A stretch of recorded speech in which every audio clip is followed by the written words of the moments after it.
This is National Day edition of the PowerWoman Video Series. My name is Candy Daniel. I'm glad you're watching, and I hope you are already subscribed to our YouTube channel, PowerWoman TV.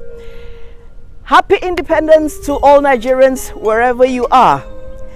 Whatever is happening or not happening, our political independence still makes some sense. And I'd like to fill a blank space in the story that most of us know. It baffles me that when the likes of Azikiwe, Enahoro, Ahmadu Bello and others are mentioned for their nationalistic role in the liberation of Nigeria, we don't hear the names of women. The agile market women, the faithful party women, those untiring organizers and mobilizers, the women who made the political protests and rallies happen. Also, what about the leading women? I'll tell you a bit. First, do you know that Funmilayo Ransome Kuti was part of the delegation that negotiated for Nigeria's independence from the colonial masters? Before then, in defiance of bans on protests, she mobilized market women, formed the Abeokuta Women's Union, and fought the colonial masters and their local stooges, like the monarch of Egbaland, who had to relinquish his crown as a result of the struggle. As part of the struggle for independence, Ransome Kuti championed women's rights and forced an end to separate taxation for women.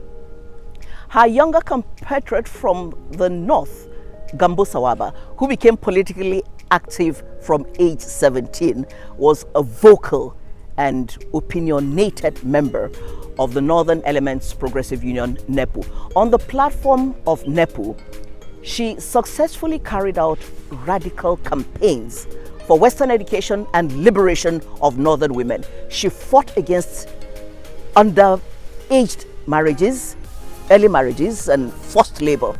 She was repeatedly arrested, abused, beaten, and imprisoned by both local and colonial authorities for fighting the injustice of colonialism.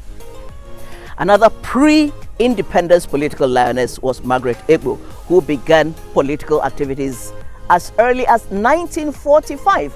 She formed Aba Township Women's Association, which became a strong political pressure group.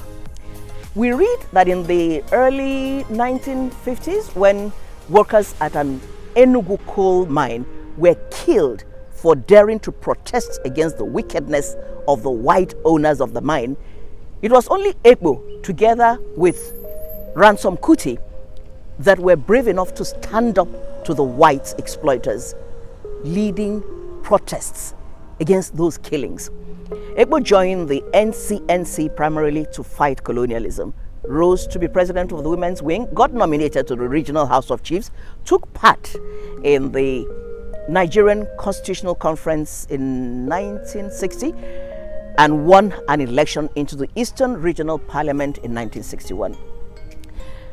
These courageous mothers of anti-colonialism are legends that have not been celebrated or emulated sufficiently. They are iconic role models of how to be relevant. I hope this inspires all Nigerian women and elicits support for women from the menfolk on this, our 60th independence anniversary. Please join the conversation on our social media handles. Long live Nigeria. God bless Nigeria.